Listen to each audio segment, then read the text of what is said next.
Hello, my name's Jim Davison. I'm the Region Director at EEF, working in the southeast of England.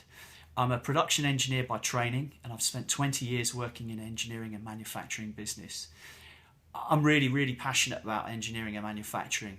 So I want to tell you about the Year of Engineering campaign, which starts this year. It's a fantastic opportunity for us to showcase engineering and manufacturing, and if we get that right, we can really inspire the engineers of the future. My team cover and support engineering and manufacturing businesses in the southeast of England, and we look after companies as diverse as automotive companies, and there are some exciting innovations in that field, particularly around electric vehicles and hybrid vehicle drive chain assembly. So really exciting new technologies being embraced.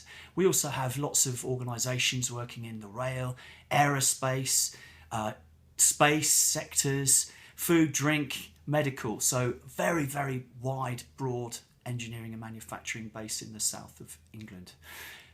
Emerging technologies on the back of things that are being driven into the supply chain through the fourth industrial revolution are introducing some fantastic brand new opportunities for those businesses. And in fact, the challenge for those organisations is to actually keep up with the pace of change.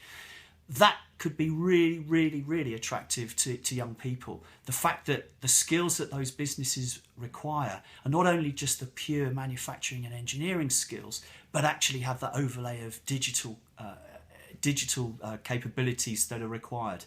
If we get that right, that is going to be such a powerful carrot to wave in front of young people that historically may have disregarded a career within our manufacturing businesses. So, in summary, I'm a great supporter of the Year of Engineering. If we get it right, we can use it to really showcase engineering and manufacturing businesses to young people and inspire our next generation of engineers.